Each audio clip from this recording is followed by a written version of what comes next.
Aujourd'hui, isoler des combles perdus.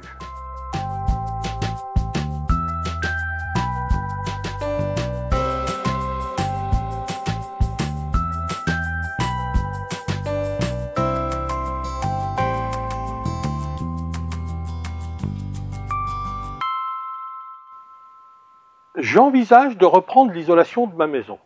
Je souhaite intervenir avec logique, tant dans l'ordre des travaux qu'au niveau du choix de type d'isolant. J'entends tout et son contraire et j'ai vraiment besoin de conseils. Effectivement, il est difficile de s'y retrouver quant à savoir comment faire, par où commencer, avec quoi intervenir. Je vous propose dans cette vidéo de développer pourquoi commencer par les combles et quel type d'isolant sélectionner. Les travaux sont, eux, abordés dans d'autres vidéos.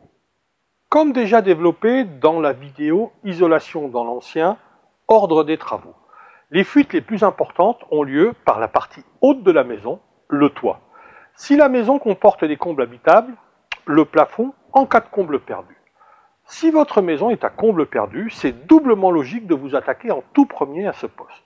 D'une part, du fait que c'est la source de fuite numéro 1, d'autre part, parce que ce sera l'un des postes les moins onéreux. Pour simplifier, la plus faible dépense pour la plus forte économie. En cas de présence d'un ancien isolant dans les combles avant travaux, que faire? Comme vu dans la vidéo, faut-il enlever l'ancien isolant avant d'en mettre un nouveau? Pour moi, la chose ne se discute pas, il faut l'enlever. Parfois, même si c'est rare, les combles perdus sont sur dalle ou sur plancher. Dans ce cas, des isolants en panneau ou en rouleau pourraient être envisagés, même si, y compris dans cette configuration, je leur préfère du vrac. Le plus souvent, les combles perdus sont constitués soit de fermettes sous les tirants desquels un plafond en plâtre cartonné a été suspendu, c'est ce qu'on appelle un placo, soit de solives supportant également un plâtre cartonné ou, autre type de parement, des briquettes suspendues, c'est ce qu'on appelle un plafond cancalon. Ces supports, feuilles de plâtre cartonné ou briquettes suspendues sous éléments porteurs, génère forcément un cloisonnement multiple de l'espace à isoler. Il sera très difficile, dans ces conditions, avec un matériau en panneau ou en rouleau, de remplir parfaitement les différents caissons ainsi constitués. La pose en enjambant les supports engendre des couloirs à courant d'air, parasites néfastes au bon rendement de l'isolation.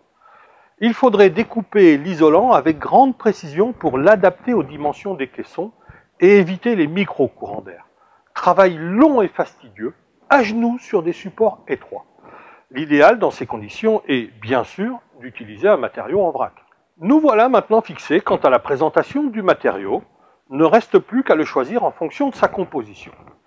Comme déjà expliqué dans une autre vidéo, il va lui falloir répondre à différents critères qui sont, pour moi, par ordre d'importance, sa capacité à isoler, donc son lambda, plus il est petit, meilleur il est, son déphasage, c'est-à-dire le temps nécessaire pour une calorie pour le traverser, sa capacité à laisser l'air et la vapeur d'eau migrer dans le matelas isolant, ses capacités hygroscopiques, ses bilans énergie grise et carbone, son bilan environnemental et recyclage, son comportement au feu, son action sur ma santé, etc.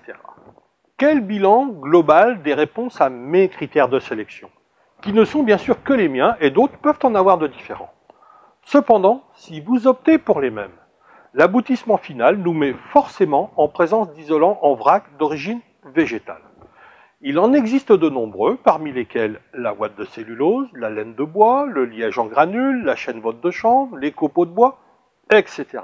À mes yeux, en affinant au plus près, compte tenu de ses performances, de sa relative facilité de mise en œuvre, de son prix de revient très correct et parmi les moins élevés du marché, mon choix final se porte sur la ouate de cellulose.